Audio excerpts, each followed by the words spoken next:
on the phone earlier, I feel for her, but look, her son made a choice. He hasn't got cancer. I mean, if you want to really feel sorry, take a wander to the Royal Children's Hospital and look at the kids in there that are... Let's make sure it's available. It's not expensive to manufacture if a pharmacist does it in bulk. Let them come and get it, and the ones that can't handle it will die off, and the ones that wake up to themselves and say it's no good for them will continue on like normal human beings. So you'd make it fairly Darwinian, sort of survival of the fittest. Well, you know, if I want to run around and, I don't know, bash my head with a rock every day, that's my choice. Have you thought about doing that? Well, some days. But you can't complain about it. You really can't, you know. And she, I don't know how old her son is, but she spent hundreds of thousands of dollars. I did 3 months in Pentridge, not as a prisoner. I was relieving there as a chef. And we got a lot of the guys who were on drugs that weren't hardened criminals to work in the kitchen.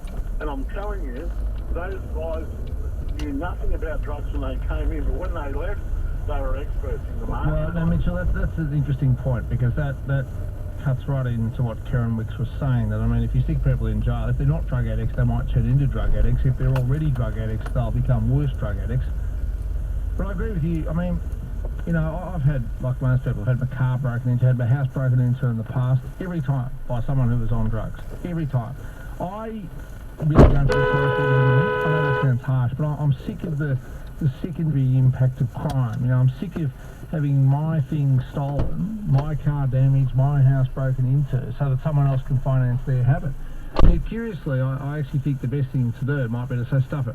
You want to take drugs? Yeah, here you go. We'll make it legal, we'll sell them to you. If you want to sit inside your own place and destroy your life, well, go for it. But don't destroy other people's lives.